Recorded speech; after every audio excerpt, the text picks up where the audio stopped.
I missed the target. No. No, honey.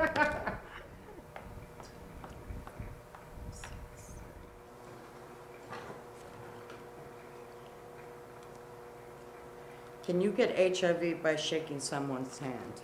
No.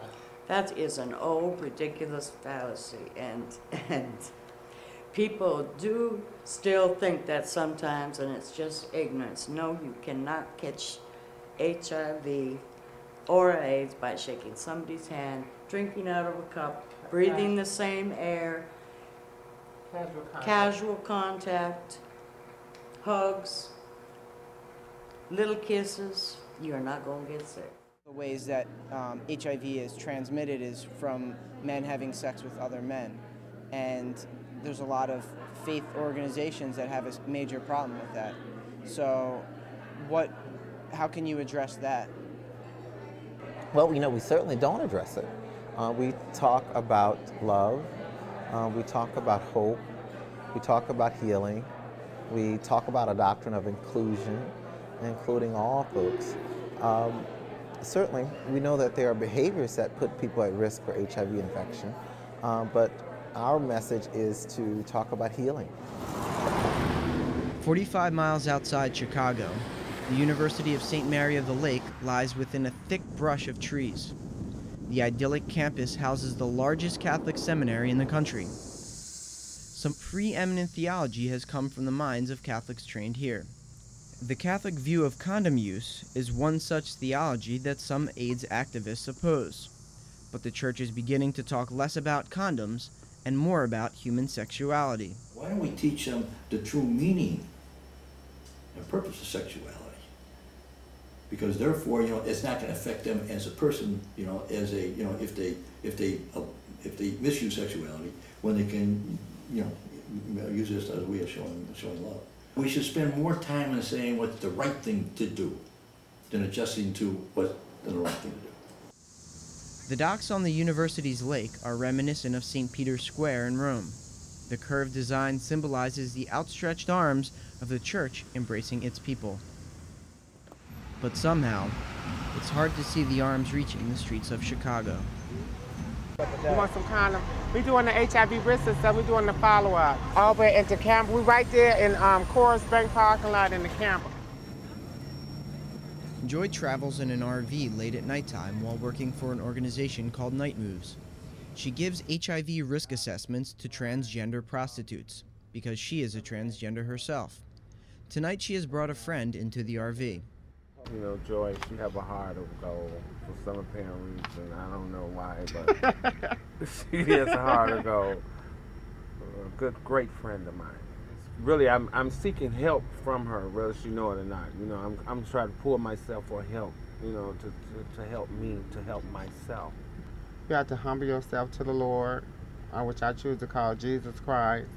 I do it on a daily basis, twice a day when I wake up. When I eat, what I say, so all during the day, I just praise the Lord. And I think it's my will, God's will for me to be out here, you know, by me being HIV positive, to come out here and try and share my experience, strength, and hope with the people out here. Because I'm an ex-prostitute too. You know, I started prostituting when I was 18 years old when I left home.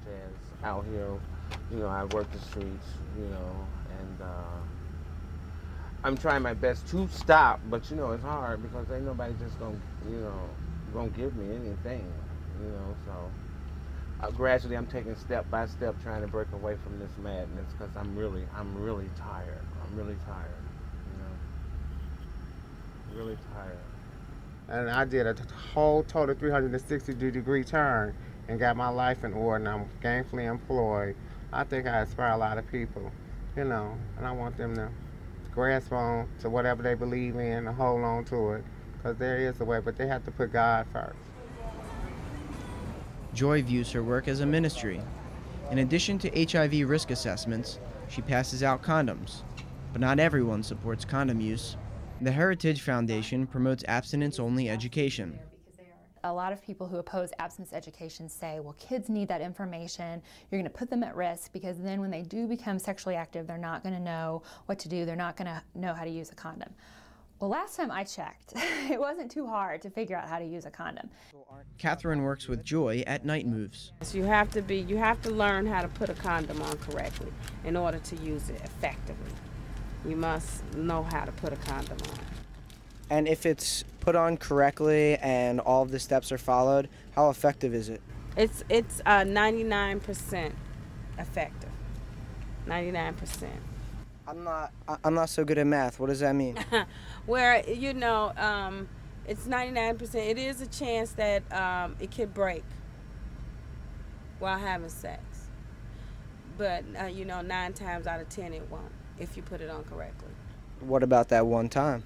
That one time, there is a chance that you may become infected if the condom breaks. So, abstinence is the only way. A study by the CDC on male latex condoms and sexually transmitted diseases says condoms are highly effective at preventing HIV, if used correctly. That's where critics say abstinence programs are deficient. The bottom line is young people are having sex, and we need to be realists. We really need to be realists.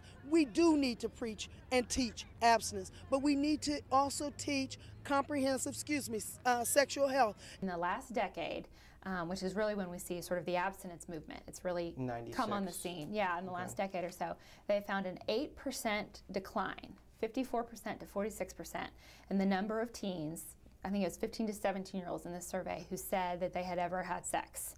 That number declined. So actually the majority of teenagers in this country, according to the CDC, are not sexually active. A long-term study published in June 2005 evaluates several abstinence-only programs. It says youth program participants gain a greater understanding of the consequences of sex, but it finds little or no evidence to support that abstinence programs actually change behavior.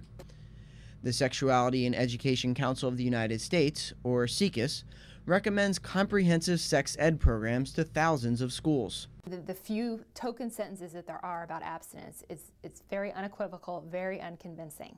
Their goal is to get kids to use a condom, and that's something far different than what an abstinence program is trying to do. SECUS's published guidelines for school sex ed programs not only says the word abstinence 24 times, but it strongly states abstinence is the best way to be healthy physically and mentally. In one sense, the issues of condom is we don't want to make too much of it, but yet it is important because while abstinence is the best way, there are many people who don't always live the best. I think the church is locked in and saying, you don't use sexuality, outside the covenant of marriage. I mean, the marital type sexuality. We're sure that there's some churches that are, and we know that are just a little rigid when it comes to abstinence only versus comprehensive HIV and AIDS science-based education. We're aware of that, but we're not trying to convert churches to believe like we are, but we are very interested in the funding going to meet the community at large, to help the community at large, not just abstinence only. That is not a reality. One of the stumbling blocks that we have to face is what the church has said about condom use. And personally, I would be so grateful if we could get out of the mentality of looking at condoms as a family control, family prevention, whatever. Family planning, thank you. And get it into the idea of being trying to move all of what we're doing around prevention and protection of health, to put it in terms of health rather than in terms of family planning. Because we're not talking about family planning. We are talking about protecting people who, at this particular moment, cannot live out the ideals that the church is putting forth for healthy adult interpersonal relations. So then what do you think is the challenge of faith organizations are to address HIV and AIDS? Well, the challenge really is to look at the social and the economic conditions that put people at risk for HIV disease. And I think that was really part of Christ's message, to bring all the folks in and offer that message of hope. To look at what causes HIV is a big challenge for folks.